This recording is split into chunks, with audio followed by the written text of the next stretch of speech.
All right, guys, we got a new section to the America Happens website called the Whistleblowers Forum, where you could go on there and anonymously or using your name post anything that you want and contact other whistleblowers to talk about what's really going on out there.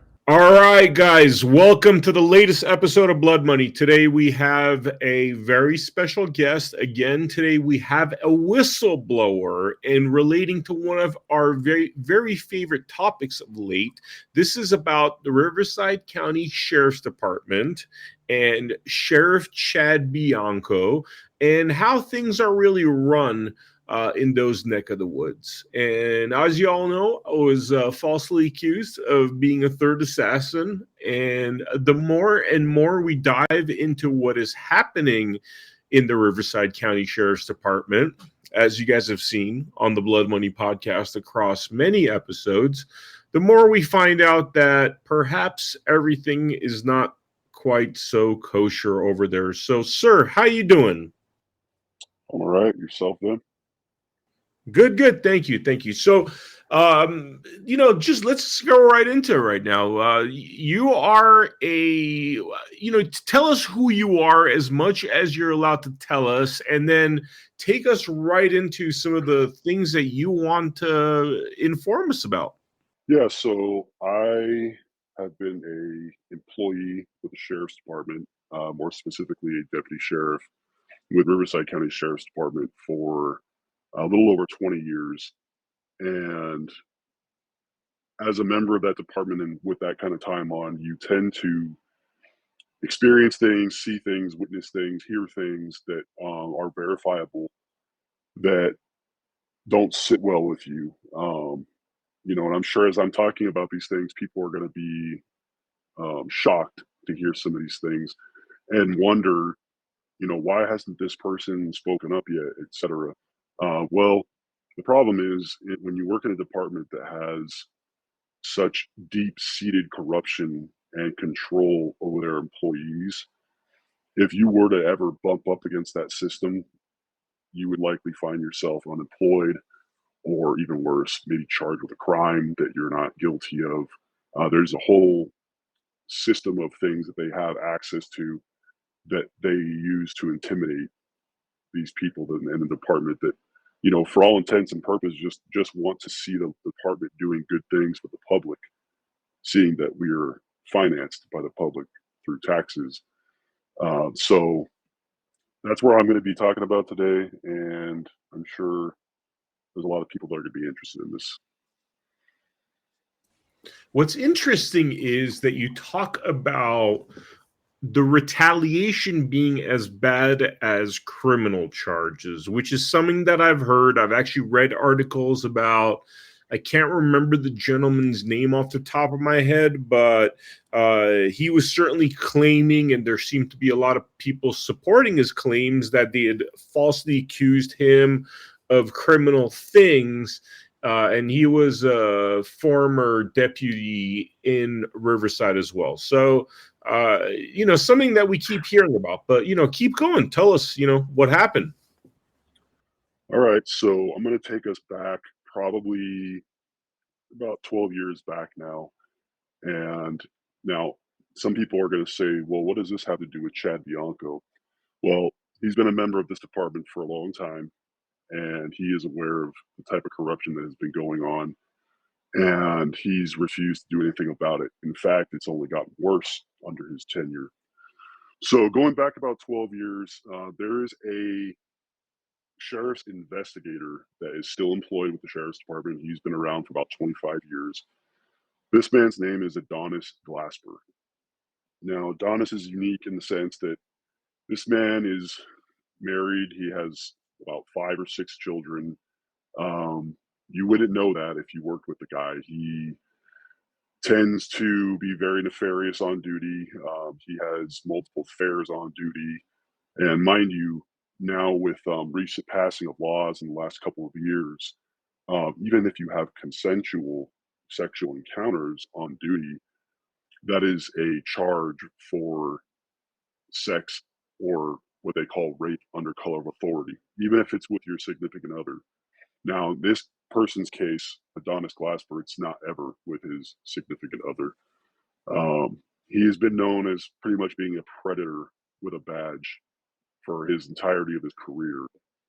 Now, he's had multiple written memorandums against him to counsel him in the way that he interacts with the dispatchers in our department, with the female deputies, extremely inappropriate comments. We have a system that we use for our dispatching system. It's a CAD system, computer aided dispatch. And on that system, you can send messages. Now, these messages are kept pretty much for the entirety of the age of the system for auditing reasons in case they need to go back and check things. For example, maybe they have an investigator who's a potential sexual predator and is extremely inappropriate with other women. Now, despite this and having it been documented multiple times, the department has never done anything with this man. I don't know if it has to do with his racial background. He is half black, and I don't know what his other heritage is. Maybe he's half white, but the department tends to steer away from disciplining people that are of any color other than white for the most part. And that's pretty well documented with the department. I mean, we have a lot of issues where people that probably shouldn't have been disciplined, they're disciplined in lieu of the other person that maybe was on scene at a crime just because that person has a dark complexion or a different last name that's more ethnic.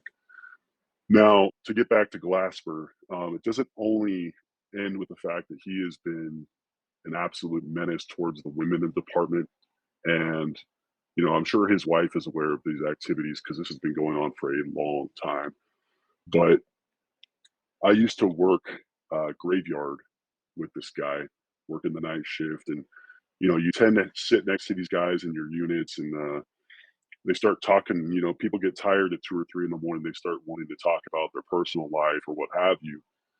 And one night we were sitting there talking and he decides to confide in me that he finds it funny that the department would hire a gangbanger.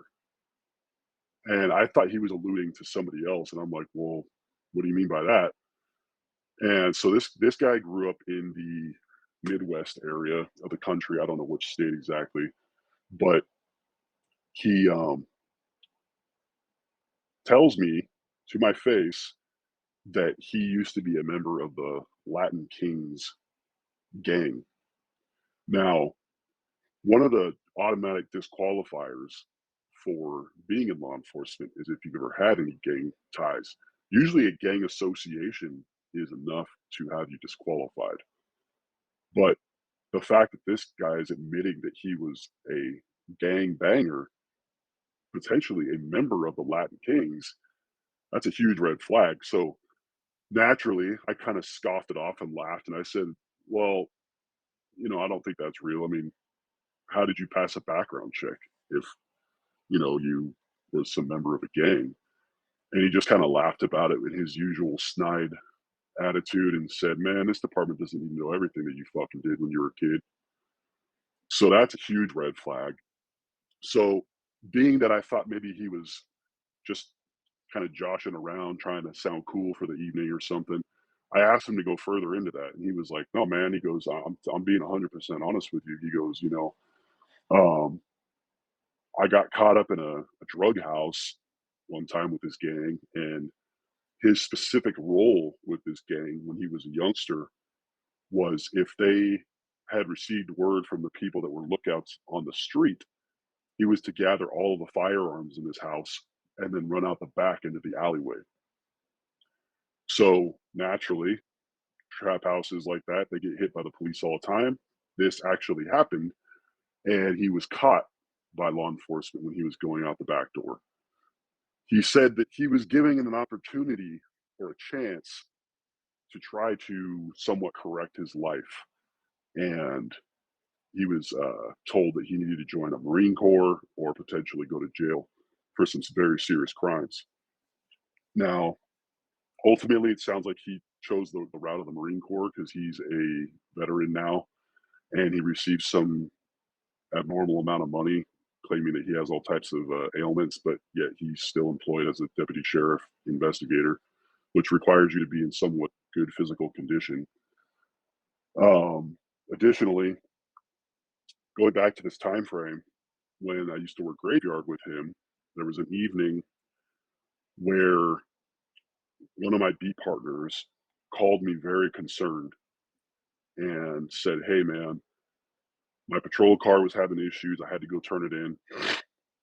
Now, something to know about Riverside County Sheriff, at least for the stations that, majority of the stations, unless you're on a specialized team or that, you don't get any kind of assigned patrol car.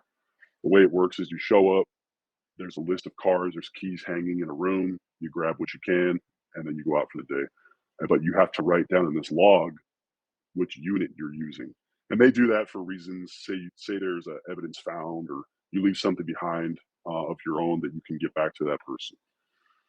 Well, my partner calls me extremely distressed and he tells me, "Hey, man, I was loading up this other patrol car and I found 185 grams of heroin in a bag in the front passenger seat." Now, that might not seem too significant to somebody that maybe doesn't understand law enforcement. They go, "Well, maybe it belongs to some suspect."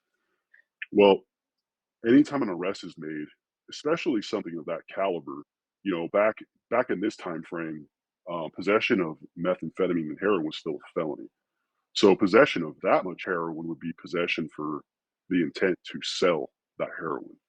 So that would have been a big news arrest in our station, and nobody had made any arrests of that kind, at least probably in a long, like 6 or 7 months before that, long time. And these cars are driven hard and every day. Multiple people drive these cars every day. Somebody would have seen this. And if this was part of somebody's case, if there was evidentiary value to somebody's case, they most definitely would have been in trouble for losing their only evidence that was part of their case. Now, some naysayers may also say, "Well, what about some suspect in the back of the seat that is trying to ditch some drugs and decides to try to jam them through the fence that separates the front patrol officers from the suspects in the rear?" However, this was tried. Um, Both the sergeant and the deputy tried to see if it was possible that this would even fit in between, and there was no possible way because it's a very tight seal for reasons like this to make sure that this does not happen. So naturally, they said, "Well, we need to check the logbook." And the last person that drove that car was Adonis Glasper. Now, in any kind of police show or movie, what would naturally happen next? Maybe some kind of investigation. Maybe they would take that baggie and try to submit it for some kind of fingerprints or some DNA to find out what's really going on. Because there's obviously a concern now that maybe this person that lost this is possessing it for nefarious reasons, such as planting drugs on unsuspecting individuals. Well, to kind of give you a detail about that time frame as well, in regards to Adonis Glasper, he had previously been assigned to the Coachella Valley Narcotics Task Force, where it's a street level narcotics task force. He was just coming off of that team. And while he was on that team, he was going hard after a drug cartel family that's very well known, especially in the Coachella Valley, but they're very well known in Mexico too. There's a family that's tied to the Felix Arellano cartel in Mexico, and they have associates and members of that family that operate on the United States territory side, and a lot of them do live in the Coachella Valley. So it is not too far fetched to think that during one of the search warrants, when they served on this family, that he was able to acquire some of this heroin so that he may have a chance if, say, they do serve a search warrant and they don't find any drugs, but they find a lot of money and guns and things that without the presence of dope, they would have no evidentiary value. You understand what I'm saying? So, Yep, totally. so then when he gets back to patrol after his assignment and his appointment to this Coachella Valley Narcotics Task Force, he is astonishingly making drug possession arrests, mostly only heroin, sometimes 3 or 4 times a night. Now, that's not very normal when it comes to patrol. Sometimes, if you're lucky and you're out there really hitting and shaking the bushes, you might come across maybe 2 people a night. But that's if you're really out there hustling, because then you got to do paperwork. You got to go book these people into jail. You got to deal with the evidence. I mean, this is not a quick process like you would assume from watching TV, where they just walk into the jail, throw the guy in a cell, and then leave. It's not how things work, at least in Riverside County. And suddenly, after the finding of this 185 grams of heroin, he was no longer making these nightly arrests anymore. Now, any good investigator or even just a cop, a street cop, can look at that and say something's wrong here. And again, I don't know if it had to do with his nationality, his background, his racial background, etc., or if maybe he had friends in high places, but that was never investigated. They simply took that evidence that was found in that patrol car by my partner. They booked it in for a thing called safekeeping. They didn't even book it as any kind of evidence, and it just disappeared. Nothing ever came of this. So there's some serious issues there, because it's possible, like I was saying earlier, possession of drugs back then was still a felony. There is likely somebody still in custody. Maybe they were on parole, maybe they were three striker, etc. And this Adonis Glasper arrested them and could have likely ruined their life, and they could be still sitting in prison. So, you know, it's not that hard to go back and do simple freedom of information request and try to look at these arrests to find out this time frame, and to really actually, this could still be investigated by the Department of Justice if they actually cared. Um, and I think it should be looked at, because this person is in a position of trust, and he has been promoted to the position of investigator, and he's in charge of touching all types of evidence, whether that be sex crime evidence. We're talking about rape kits, whether that's money being found on narcotics investigations or homicide investigations, or any investigation where people tend to hoard money in their houses or their cars because they don't trust the government, or because they've earned those proceeds through ill-gotten gains, so they don't put that money in the bank because they don't want to be paying taxes on it and have to show where they got that money from. This person is probably still out there just creating absolute havoc. And he's doing it because he has the power of the badge and the oath that he took in Riverside County. So that's a huge problem.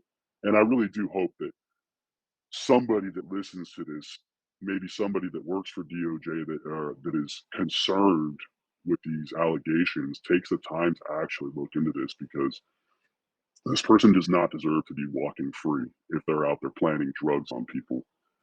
And, this isn't the only type of stuff he would do. That's the most egregious, of course.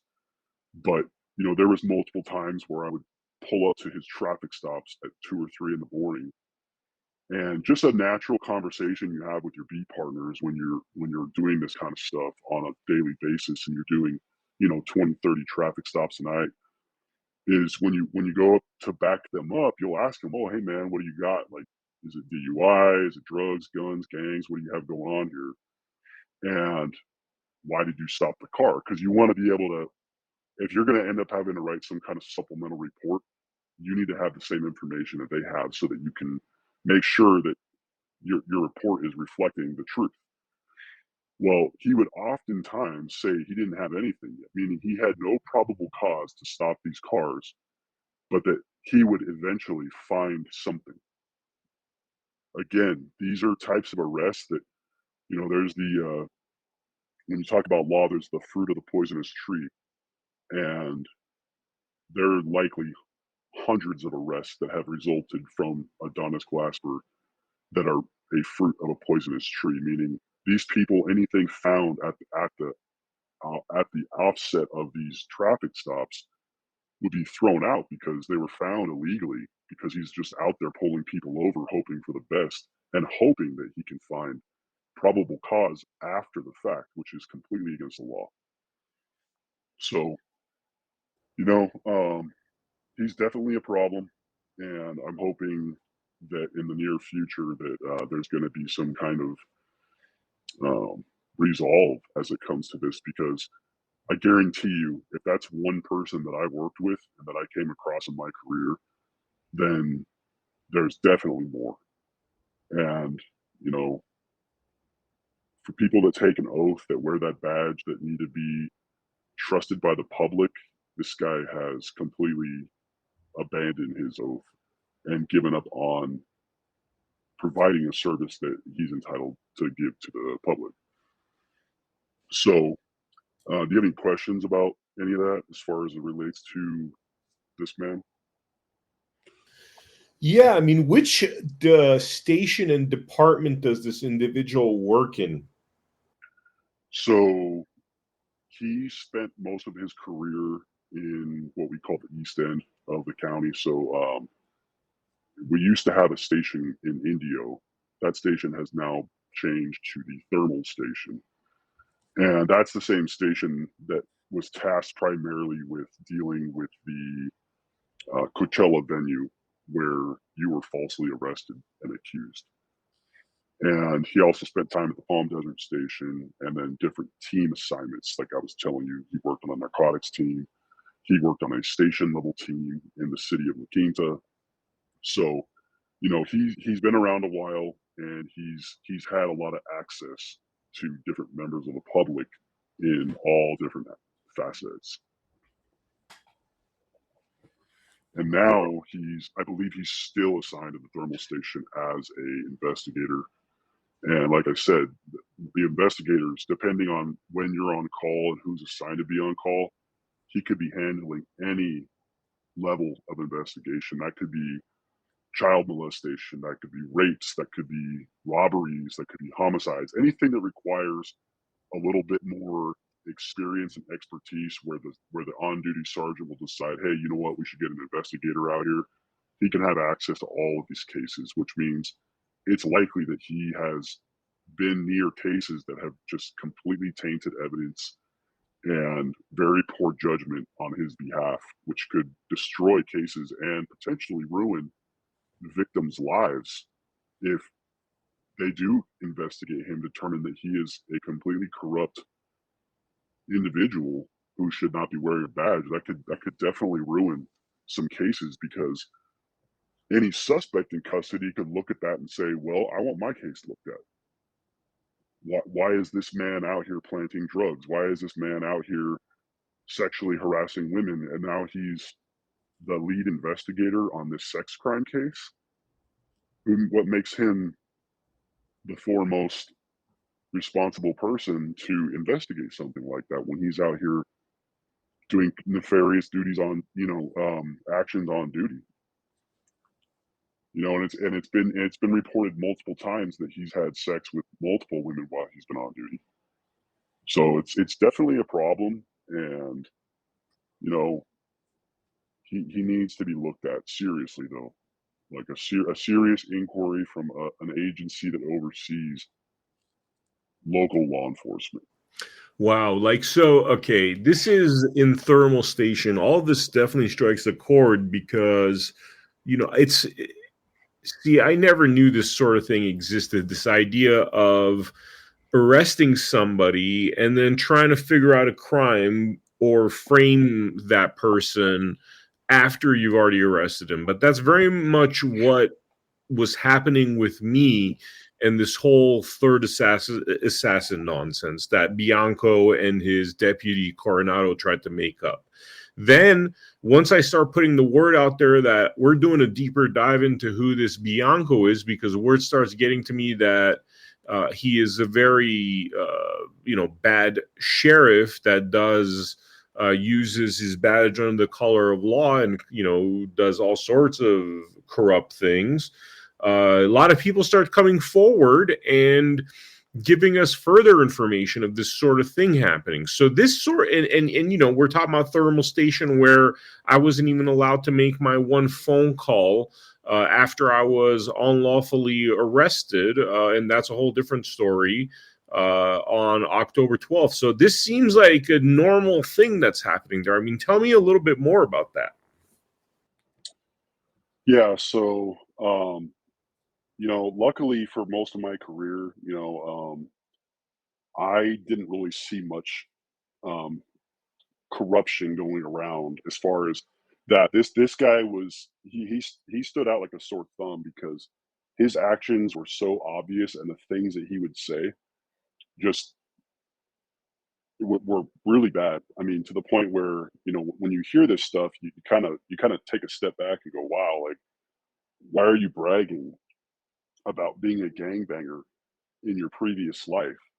I mean, that's completely absurd because had that come up in a background investigation, he would have been disqualified immediately. And the reason for that being, I mean, look at most people that are involved in gangs. Their allegiance is to the gang. A lot of these guys don't think before they act. They act on impulse and violence. And the fact that he's out there, walking around with a gun and a badge and just kind of ruling with an iron fist like it's his own kingdom, that's a huge problem.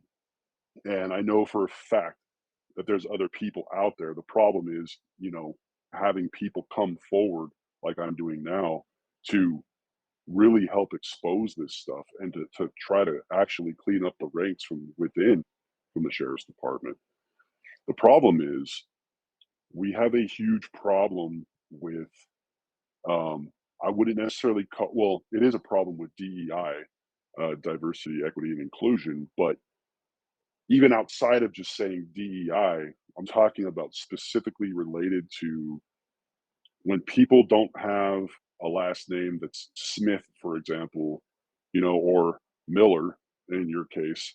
Um, they're quick to go after these people for things that are completely pointless and they have no bearing on anything and related to the job. There's no crime, etc. But when you have people with maybe an ethnic last name or their skin tone's a little bit darker, these people are left alone because the department doesn't want to go down that road and potentially open themselves up to a racial discrimination lawsuit. So they just kind of let it go. And this has been going on for a while in regards to that. It's becoming a cancer within the department, and I really hope that more people are going to start coming forward and trying to voice their concerns and bringing out the evidence and showing, hey, look, we have a problem that's been rooted in corruption for a long time, and hopefully somebody takes it serious. Yeah, I would hope so too. I would hope so too. What are you? What I mean, tell me, is there anything else you wanted to talk about in terms of your knowledge about the inner workings of the Riverside County Sheriff's Department? Is there anything worth talking about? Oh yeah. So I need to bring up a case that dates back about dates back about 10, 11 years. Now, my knowledge of this case is very intimate in the fact that one of the people involved in this case was a best friend of mine for a long time, even prior to both of us getting into law enforcement. So the information that I have is firsthand, and because of the egregious nature of this, I imagine that this would warrant a Department of Justice inquiry on some level to find out the real facts behind this. So this case in particular involves a former deputy sheriff that used to work for the department. He was ultimately fired for some nefarious on-duty activity. They tend to keep a lot of this stuff under wraps, so I don't know the exact reasons he was terminated, but that has nothing to do with the case that I'm going to explain to you now. So this happened in Riverside County Sheriff's Department, and this individual, Robert Vega, he was a deputy sheriff at the Lake Elsinore station. Now, you familiar with the whole jurisdiction of Riverside County? It extends all the way out to the Colorado River in Blythe. So we have a very large area. Now, this subject, he was on a specialty assignment. And what that means is basically, he made a name for himself on patrol and proceeded to get appointed to a station level team. While on this team, he comes across an investigation where they suspect a suspect that lives in this trailer to be selling meth from this trailer. So him and his partners, they do a whole workup on this guy, meaning they run his record, they start doing surveillance. And I don't know if they did any undercover controlled drug buys from him or not, or maybe they used any kind of informants, which is pretty common for the sheriff's department in drug investigations. And ultimately, they end up getting a search warrant signed. Now, when it comes to serving search warrants with Riverside County Sheriff's Department, there is a whole plethora of forms and pre-planning that goes into this stuff, which would be what we call an operational packet. Now, in this operational packet, you're going to have the name of the team, the date that you're going to serve the search warrant, the date that the search warrant was approved by a judge. And there's also this thing called a search warrant SWAT checkoff. Now, SWAT, Special Weapons and Tactics, our SWAT team goes by a different phrase, but for the general knowledge, I'm just speaking about SWAT teams in general. Now, one of the boxes that needs to be checked or not checked if it doesn't exist on this SWAT checklist is, are firearms suspected to be on the premises, and has the suspect threatened to use them against law enforcement? Now, my buddy of mine used to be, um, he told me in confidence, he was actually bragging about it, which I found to be pretty disturbing, that him and his partners had gained information about the suspect having firearms. So they knew there was firearms for a fact, and that he had threatened that if his house was ever hit by the police or searched by the police, etc., that he would go out shooting because he had a criminal record, he wasn't going to go to prison, etc. And you've probably heard this before, people yelling, "I ain't ever going back," that kind of thing. So imagine that's this kind of person, and he's a drug dealer, and most street level drug dealers are also using. So when they're using, they're not in a great frame of mind, and they're going to act erratic, especially during a search warrant service. Search warrant service is loud, and you got multiple cars. Sometimes you have a canine there. Sometimes, if you're lucky, you can request a air support unit. Well, on this particular day, they end up serving the search warrant. They do the typical, what we call knock and notice, and that's pursuant to a specific penal code 1531, which requires law enforcement agents to knock, announce who they are, and that they have a search warrant. And if people don't come to the door, you're authorized to then smash the door down, kick the door down, whatever tools you have available. Well, in this particular situation, they knew all this stuff and they decided not to check that box. And the reason they did not check that box is, despite having the information that this guy had firearms and he was willing to use them against law enforcement, was they wanted to serve it because they were hoping that he might try to pull something like that. And they wanted the case to be completely sealed off, so just them doing it, and they weren't going to try to tie in SWAT. So they lied on this form. Well, lo and behold, they make entry into the residence after not getting any answer at the door. Sure enough, the guy grabs a gun and he takes two shotgun slugs, one through the leg and then one through the chest, and he's dead. So we now have a dead civilian who, for all intents and purposes, may still be alive if the SWAT team had served this search warrant. Because what the SWAT team would do when something meets the requirement of a SWAT level search warrant service, they do what they call surround and call out. That's the most go-to service of search warrants now. Is it's safer. They use drones. They fly them in the house. They didn't have the drones back then, but they have robots. They have all these tools that they can use so that everybody's safe, including the suspect. Yeah, is he selling drugs? Of course. But does that mean he needs to be executed inside of his home because these deputies refuse to follow protocol so that they hope that maybe he'll pull a gun and create some kind of situation where they have to shoot him? No, that's not okay by any stretch of the imagination. Now, when my friend at the time told me this, I was blown away. And I told him, I was like, Robert, this isn't okay, man. Like you guys lied on the form. You know, what happens when this gets found out? What happens when this guy's family puts up a fight and wants to find out all the details behind this? I mean, people don't keep secrets forever. And, you know, I wasn't there. I didn't even work at that station. So that was one of those things where I was like, man, I don't know what to do with this information. And it's just been sitting with me. And it disgusts me that this guy, along with his other team members, would lie on this form. And then ultimately, as a result of their lie, would get somebody killed. And not just get killed, but they're the ones that killed him. I mean, that's despicable. By any stretch of the imagination, there's no way you can tell me that's justifiable homicide by a peace officer. So that situation there, I feel needs another look by the Department of Justice on some level.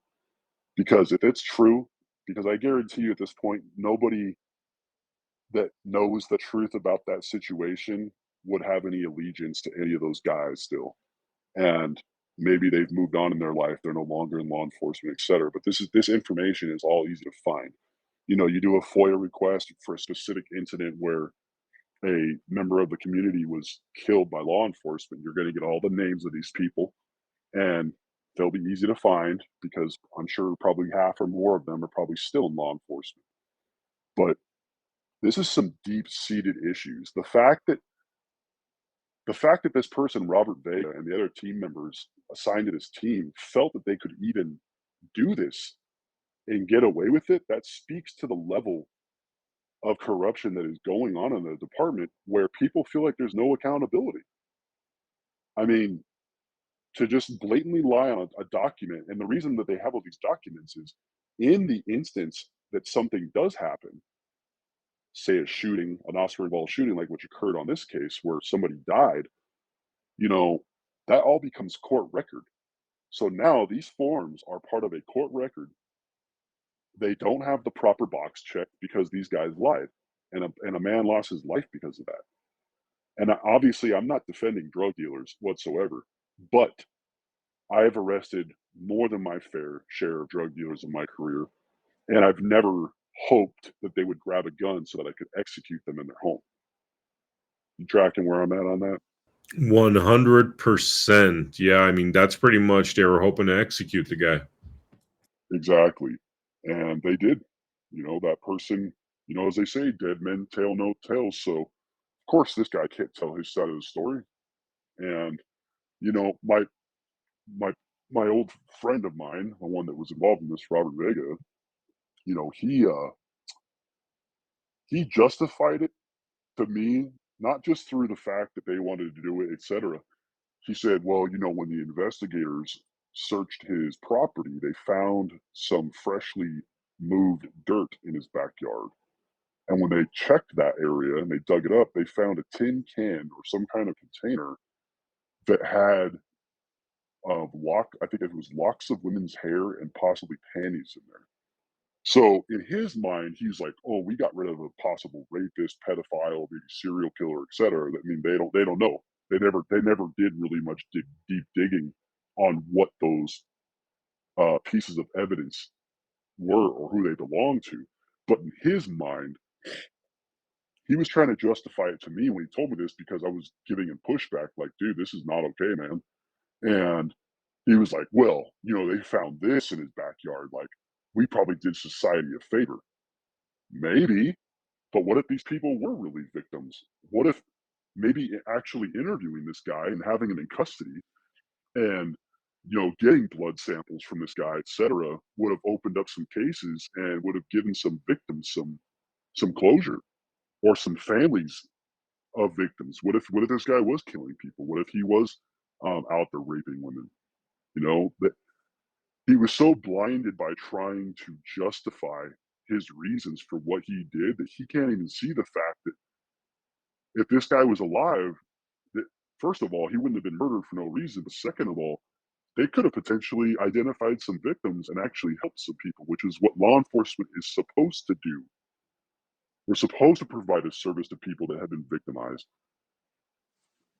So it really doesn't sit well with me, and I'm just glad that you have the ability to have a venue where you can get some of this out in a proper way that maybe will actually incite people's minds to want to do the right thing from here on forward. Because I think law enforcement has been a festering tumor for a long time, especially when we're talking about Riverside County Sheriff's Department.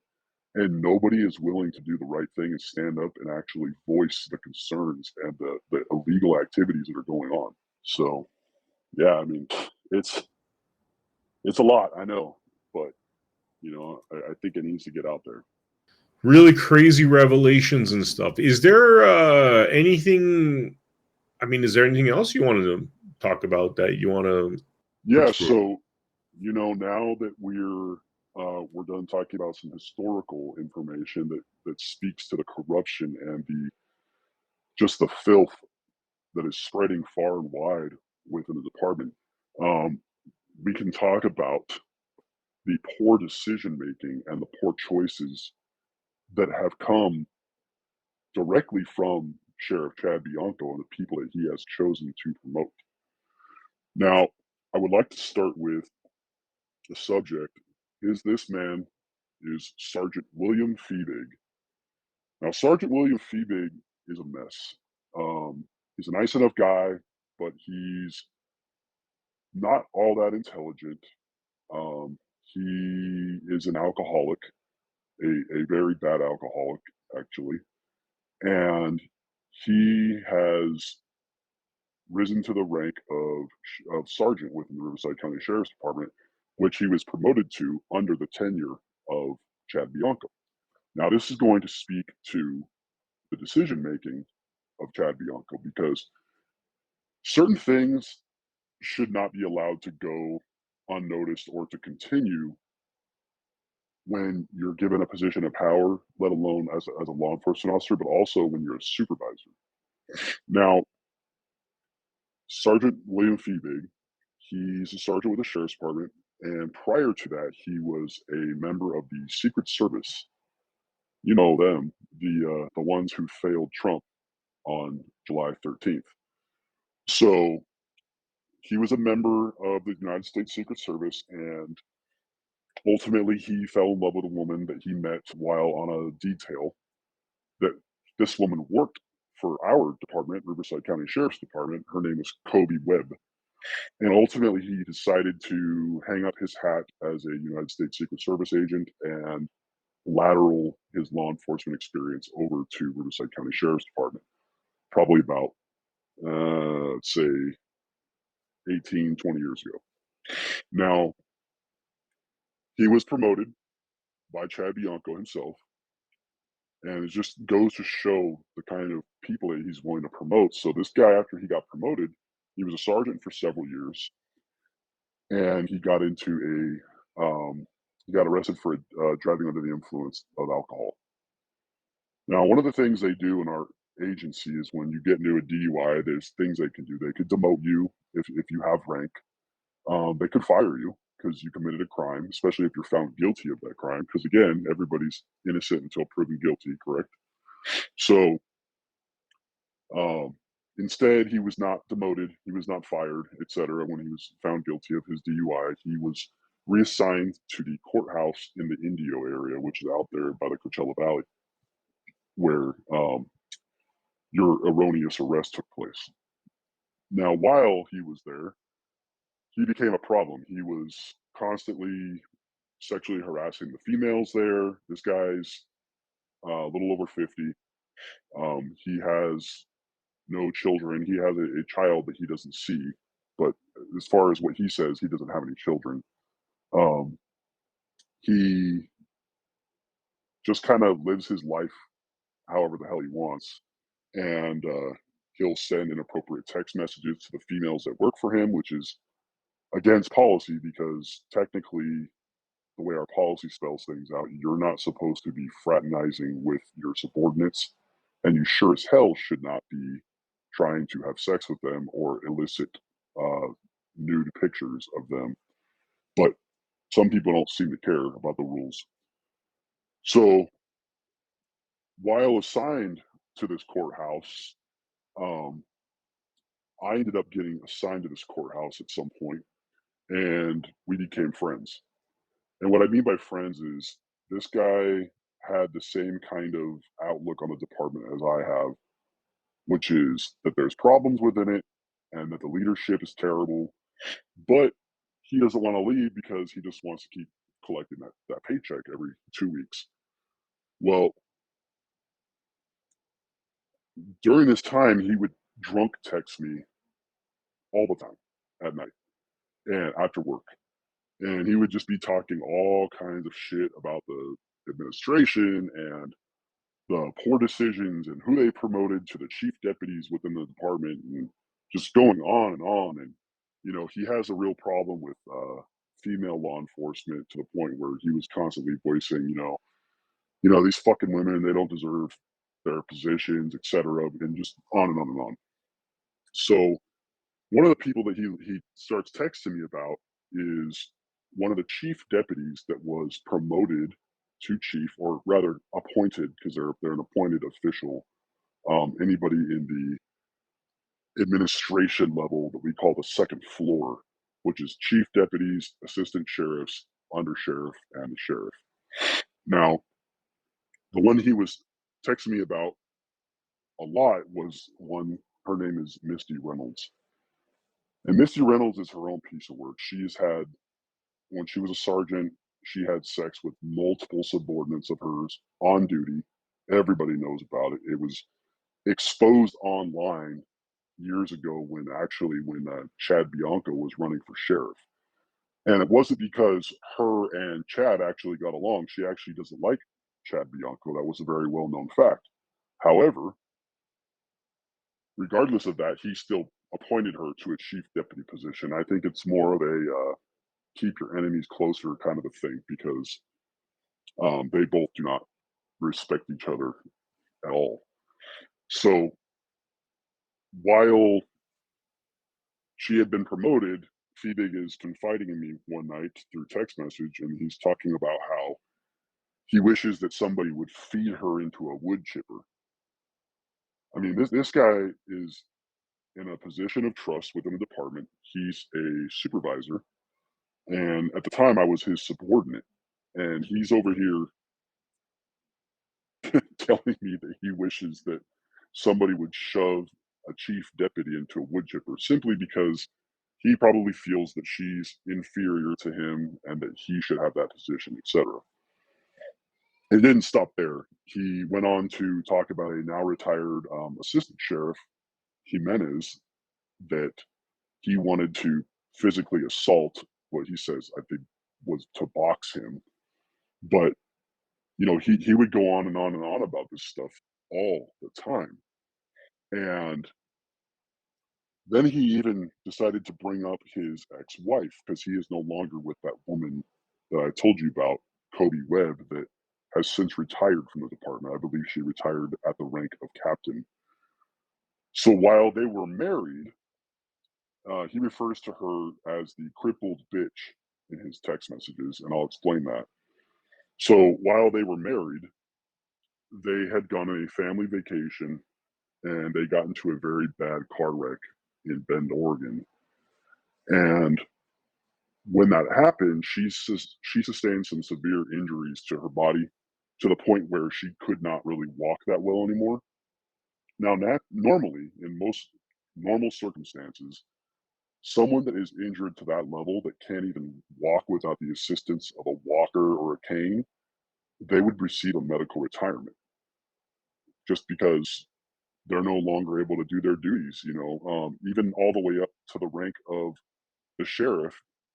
On your badge, it states that you're a deputy sheriff and you carry a firearm. You're expected to do quarterly qualifications, and you need to be in a physical state where you can actually assist people if their lives are in peril, or if your partner's lives are in peril, or maybe you see something while you're driving to work, etc.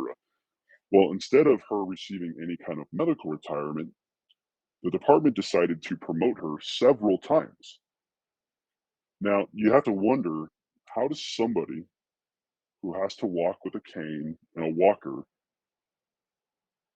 how are they able to properly fire their firearm and pass a quarterly qualification that the department is mandated to do through the state? Well, a buddy of mine that used to be a range master told me that on the days that she had to qualify, they had strict orders from the sheriff's administration to shut down the entire shooting range, and she would get to sit in a chair and shoot her firearm from the seated position. Now, while that might be a skill that you might need if you were stuck in your car and you get into a gunfight, etc., that is not a normal situation. They don't accommodate anybody when it comes to the gun range ever, because it's too critical of a thing, and too critical of a skill that needs to be kept up. And the requirement for the shooting it requires you to be standing and moving at times. So for them to allow her to shoot from the seated position and just completely subvert not only department policy but the state law that mandates the policies and procedures and firearm qualifications for all law enforcement agencies in the state of California, that's absurd. I don't know if this person, Kobe Webb, if she had maybe she had dirt on somebody in the department and threatened to release that information if she was terminated. But instead of being terminated or allowed to medically retire because of her injuries that she sustained, she was instead promoted multiple times. That's a huge problem. And frankly, what they were doing was illegal.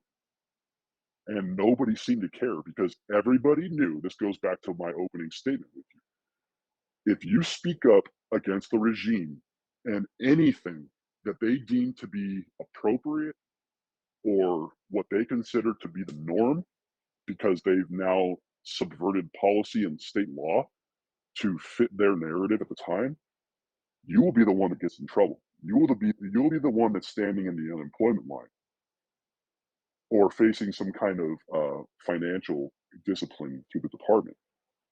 Now, most people just sit back and go, "It's not even worth it," and that's what I used to hear all the time. Why doesn't anybody say anything about this? It's not worth it. It's not worth it. It's not worth it. Well, what if it was your life on the line? What if you called 911 and the only person in the area at the time was this woman, and you have somebody breaking into your house, you're an 85-year-old woman, and you need assistance, and this person shows up who needs a walking cane, and the only way she knows how to fire her firearm anymore is from a seated position. You're in bad shape. And not only that, she's now an additional issue. What if she gets shot because she can't get her gun out of her holster because she's not in a seated position and she's walking with a cane? Now you have a downed officer who needs to be rescued if they're not dead already. And then on top of that, you have a civilian who has probably already been beat to death or worse.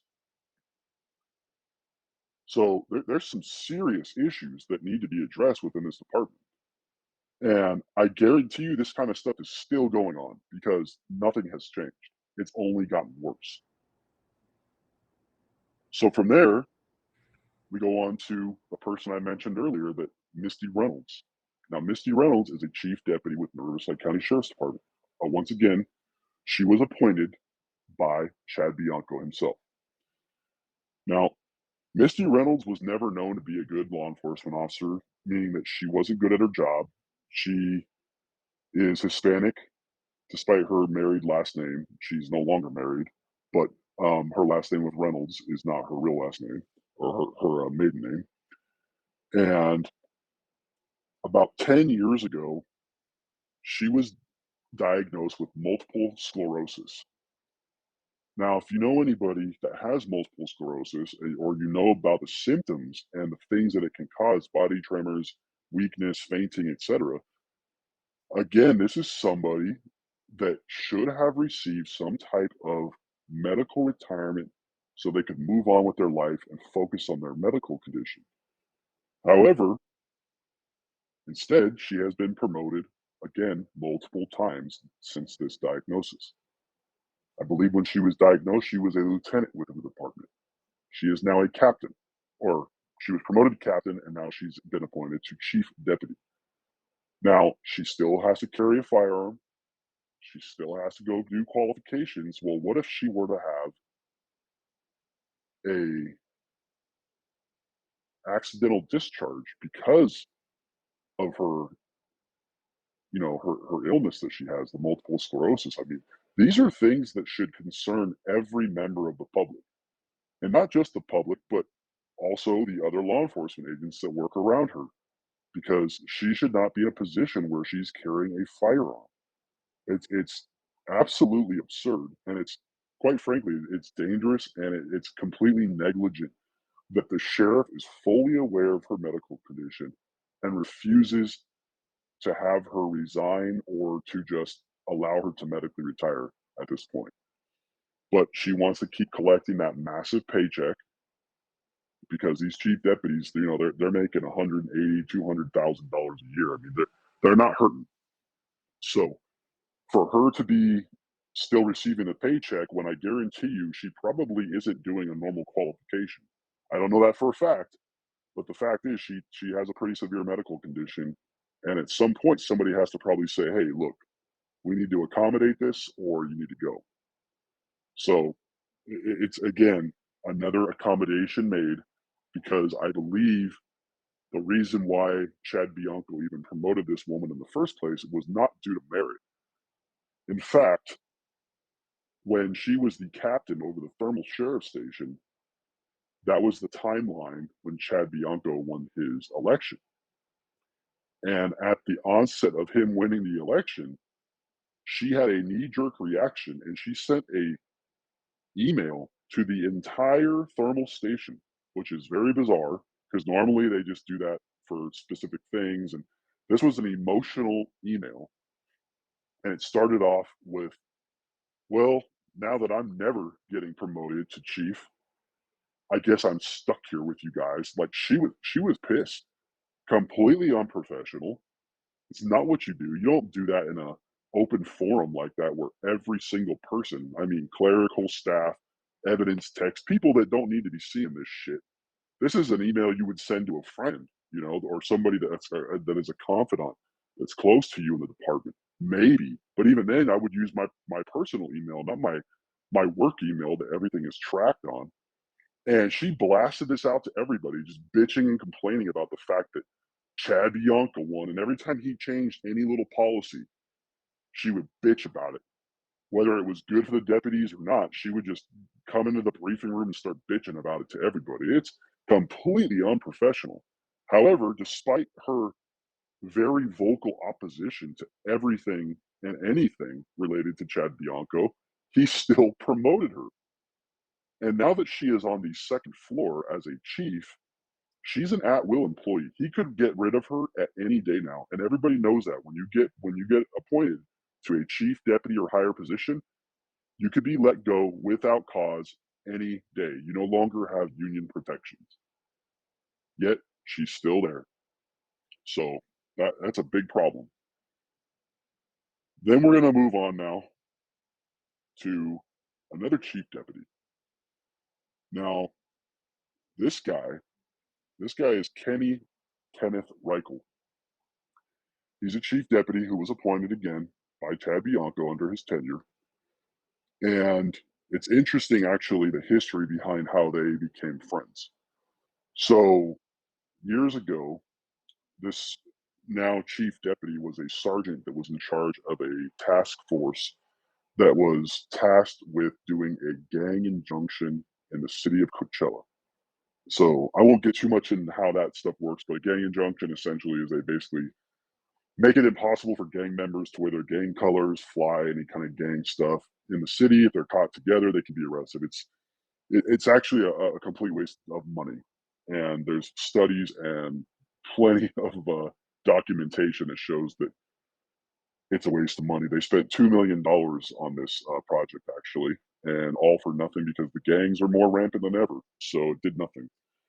So back to him.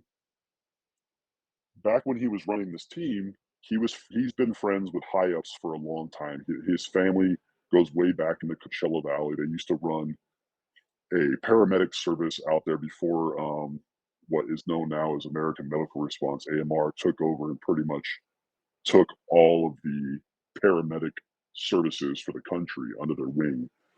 So because of that, his family came from some kind of like old money and connections politically, etc. Well, he ends up going out with the captain at the time over that thermal station, who that person actually got fired for sexual harassment and a bunch of other stuff. And ultimately, he got his job back, but then he resigned because he had already moved on in life and found a different career path. However, now to kind of paint a picture for people that don't understand the hierarchy of the rank system in the sheriff's department, the captain oversees the entire station, whether that be a jail, a courthouse, or a patrol station. So while Kenneth Reichel goes out with the captain at the time and another person I can't remember, he ends up getting into a DUI, driving under the influence with alcohol, crash. And it's on camera and he flees the scene. So now it's a hit and run DUI. Luckily, nobody was injured. It was a property damage type of crash.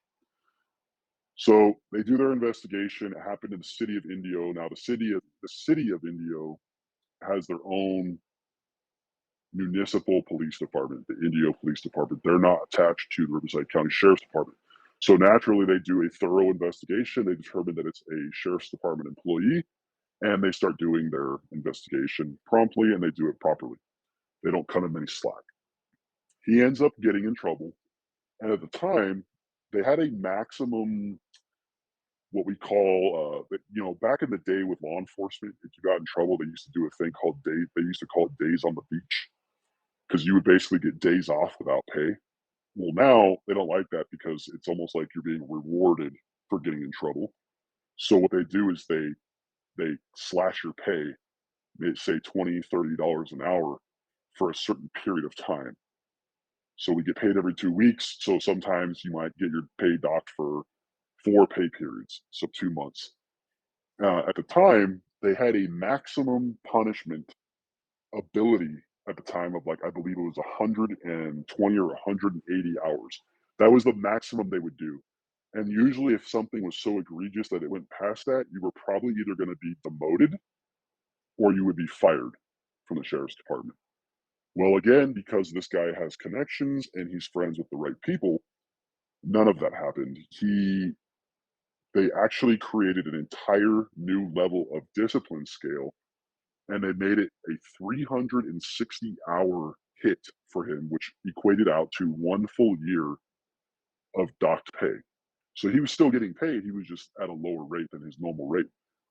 But additionally, another punishment the sheriff's department likes to dole out is what they call highway therapy. So this individual, Kenneth Reichel, lives in the Coachella Valley. They said, well, we'll send him to the Hemet station. That's a pretty gnarly drive. There's really no fast way to get there. If you take freeways, it'll take you forever. If you go through the hills, it takes forever because you're driving through mountains and it's not an easy route. So it's punishment in the sense that you're stuck on the road forever. You want to drive home at night to see your family, and you're wasting a ton of money in gas. So while he was assigned to this Hemet station, another person was assigned there. That was, at the time, Lieutenant Chad Bianco. So they start to commingle, they start to become buddies, and next thing you know, they're now thick as thieves. Now, after I'm sure there was promises made when they started their friendship that because they had the same views, they liked the same music, all that kind of stuff, that hey man, I'll bring you up the ranks. Just ride it out. Make sure you campaign for me. Make sure you're there by my side, and I'll take care of you. Which has happened. At the time, he was a sergeant when he got his into his DUI traffic collision, and now he is a chief deputy. So he was promoted to lieutenant, captain, and chief, all in the time that Chad Bianco has been sheriff. Now, Chad Bianco likes to, for all intents and purposes, he likes to act as though he is this white knight for law enforcement, and that he believes that all corruption should be pushed out and that bad cops, blah, blah, blah, this and that. Well, that doesn't seem to be the truth, because here we have Misty Reynolds, who used to have sex with her subordinates in her office. This is a very well known fact by anybody that has worked in the department, especially in the East End, in the Coachella Valley area. She has now been promoted to chief and sits alongside him on the second floor administration. Then you have Kenny Reichel.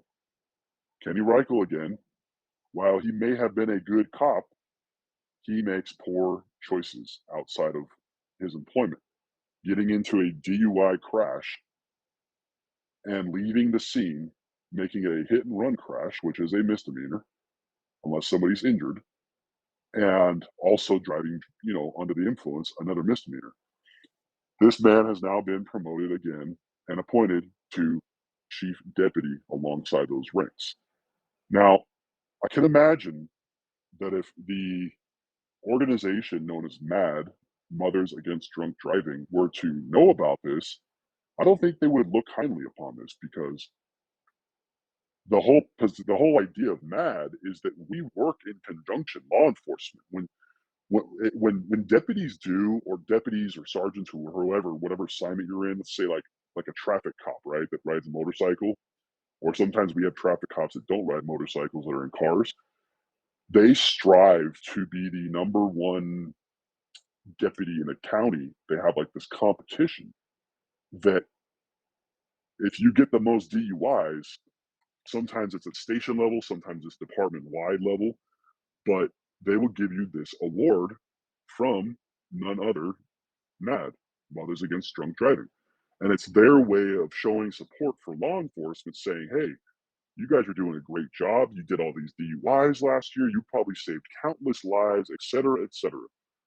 Well, they give these awards to deputies and department members in Riverside County Sheriff's Department, yet they have a chief deputy who has been involved in a driving drunk crash and was never held accountable for it, minus having to drive an extended period of time, and had his pay docked for a while. But he was not demoted, he was not fired, because most people, if you were a teacher and you got into a DUI crash, you lose your teaching license and your life is ruined. If you're a registered nurse and you get into the same kind of situation, your life is ruined. You do not get to go back to being a nurse, working your cushy job, making great money and having benefits and retirement, etc. So why is it that department members in the Riverside County Sheriff's Department get to live free and clear, commit crimes, sexually harass women, plant drugs, be former gang members, and still get to have the title of deputy sheriff attached to their badge, and then continue to get promoted after all these things have come to light? You want to talk about corruption, then? That is corruption defined. Do you have any questions about any of this stuff? You've heard the other whistleblower interviews and Michael Lujan a couple of times. I mean, Yeah. why is it so bad there? Why is it so corrupt? Why is it that, I mean, is it just a leadership? I mean, it sounds like this has been going on prior to Bianco even. Oh yeah, this has been going on for decades, and it needs to be rooted out. I mean, this can't go on, because at some point you're going to reach a point where the public no longer has trust in the law enforcement agency that serves them. I mean, I know you've seen the video of the deputy that pushes his way into this poor woman's home and then proceeds to slam her on the ground and arrest her. Obviously, you heard that those charges were also dropped. because they were erroneous, just like the charges they tried to place against you, calling you an assassin. I mean, it's absolutely disturbing that a sheriff can get up on a podium one day after they arrested you. Nonetheless, it wasn't like he did this press release or this press conference that same day without having all the facts, which again is another issue. Instead of doing what he should have been doing on that day, Sheriff Chad Bianco should not have been in the audience for Trump that day. What he should have been doing, because he has a president, a former president who has they've already tried to take his life twice. Once by centimeters, they by God's grace did not kill him. He should have been in the command post for that event, and he should have been getting firsthand information. And he should have gone and seen you for himself and actually talked to him and like, hey man, what is going on? Why do you have firearms? What is going on here? And if he would have just listened to you talk for maybe 5 minutes, he would have been like, guys, this is not what you guys are claiming to have here. Instead, he took it upon himself with all the information at his disposal. And listen, we have counterintelligence teams in the department. They could have known everything about you within about 30 minutes. And they could have known, hey, Sheriff, this is not what the deputy is saying. Instead, he doubled down on that. And it didn't just affect you. I saw the whole thing about your parents. I mean, that's fucking despicable that there's law enforcement agents going to the house where your elderly parents live and harassing them. For what?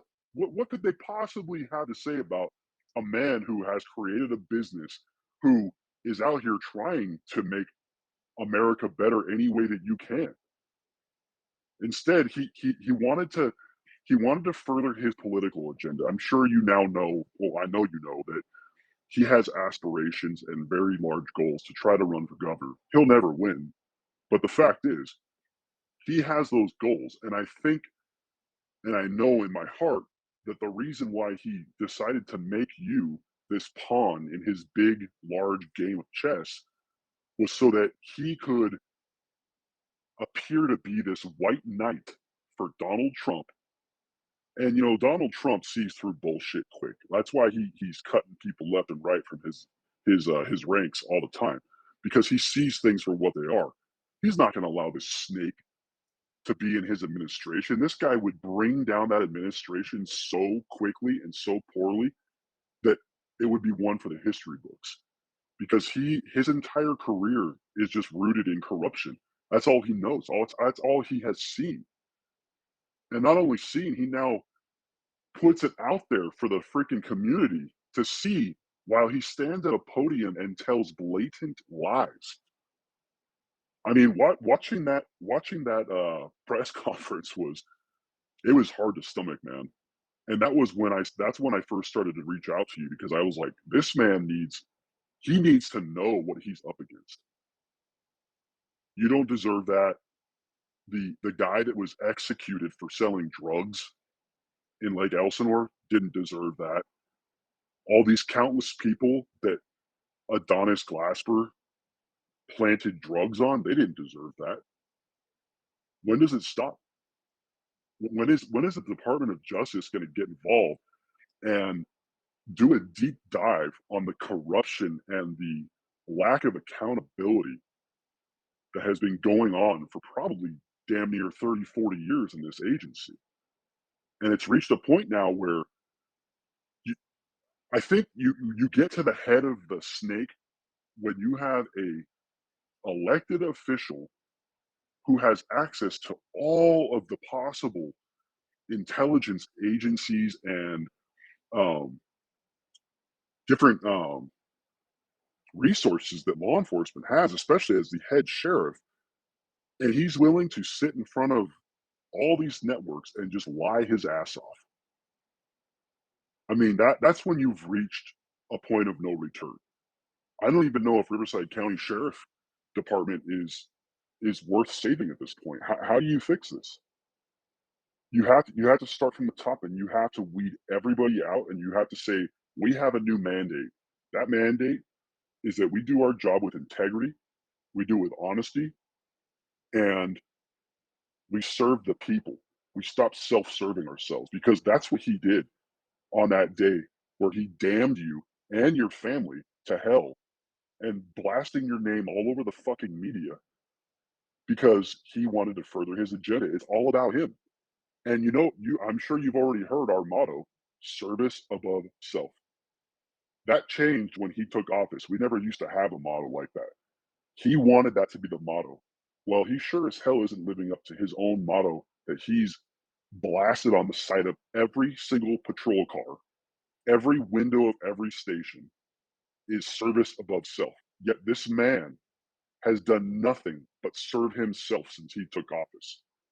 Are you aware that he negotiated a $70,000 annual raise for himself through the Board of Supervisors? Do you know that? Yes, yeah, actually, I thought it was more than that, but yes. Yeah, it was a little over that, but I'm just giving a ballpark figure. But the fact is, what kind of elected official makes it their first mission when they get elected to say, you know what, I deserve more than $265,000 a year?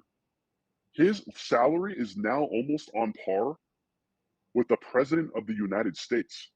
I can't even wrap my head around that. A man who runs an entire country, and the risk that comes with that versus a guy who sits on the second floor of some administrative building in downtown Riverside, making almost the exact same amount of money. You want to talk about corruption? That is corruption. It's absolutely insane, man. It's absolutely insane. Yeah. So additionally, as it relates to Sergeant William Feebig, now some of these text messages um, were leaked online about 2 or 3 weeks ago, and almost instantly the department took action and they placed him on administrative leave. Now, as I had addressed earlier on when I was talking about Sergeant William Feebig and his infatuation with drinking alcohol, after he was placed on administrative leave for disciplinary action pending because of the vile things that he was saying about Misty Reynolds, the chief, about wanting to have her shoved into a wood chipper and saying that he was going to box the under or one of the assistant sheriffs at the time and knock him out, and that he didn't care if he got arrested because he's not afraid of jail, et cetera, et cetera. He, while on administrative leave, already in trouble for these things that he said and not being able to go to work and whatnot, he went out and got into a driving under the influence alcohol crash, and he left his car at the scene and fled the scene. This just happened a couple weeks ago. So again, what's going to happen to him? Is he going to be demoted? Is he finally going to lose his rank within the department? Is he going to be forced to retire from the department? I mean, I don't know what's going to happen with him. But the fact is, this is a common reoccurring theme with this guy. He was already assigned to the courthouse for the reasons that he had gotten a DUI and was charged criminally. So he was on timeout in his assignment. And then he gets in trouble after, not only that, about 9, 10 months ago, he was sent to the prestigious Sherman Block leadership training. Now, this training is well revered in all businesses and private sector, government, etc. And they gave him this appointment for some reason to allow him to go to this. It's a very expensive school. It's about an 8-month training. And they put more faith in him, saying, oh, this is a great guy. Mind you, they gave him this appointment to this training immediately after his timeout was up at the courthouse for getting a DUI.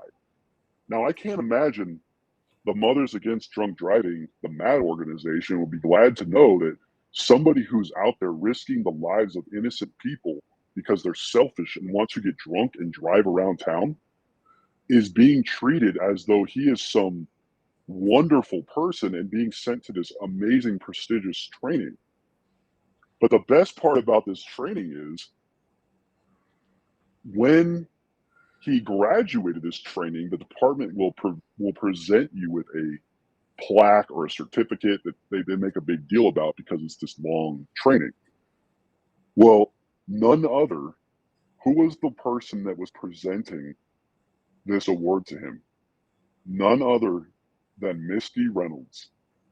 She would, unbeknownst to her, in the picture that I have that I can provide to you, and you could pull it off the internet yourself as well from the Riverside County Sheriff's Department, they presented him this award, and both him and Misty Reynolds are smiling ear to ear like they're the best friends in the world, because she doesn't know that she is standing next to and actually touching, literally rubbing elbows with, a man who wishes that she could be shoved into a fucking wood chipper.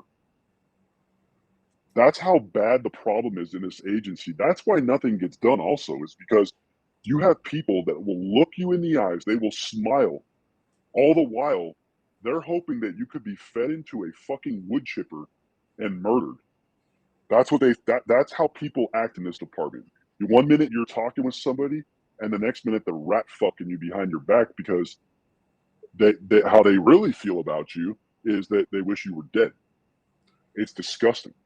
And we shouldn't have people in positions of power, especially not in supervisory roles, where they're going to then taint the minds of the people beneath them.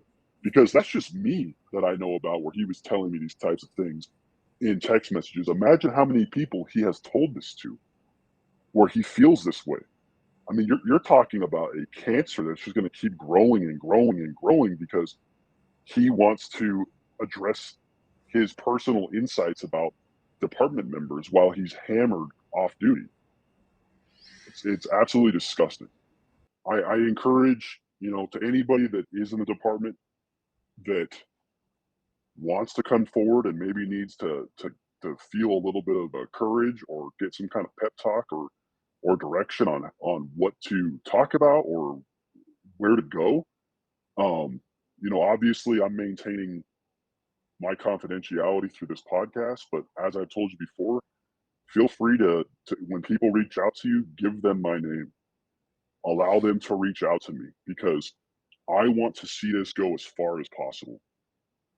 I'm sick of it, and it needs to happen. If that means that I have to lose my job with the sheriff's department to further the greater good, if that means they have to clean house and start over, then so be it. Because you can't have this kind of corruption just running rampant in a society. It will infect everything that it touches, plain and simple. So I urge you, if you're a department member and you're listening to this, do the right thing, come forward, report what you see, otherwise it never happened.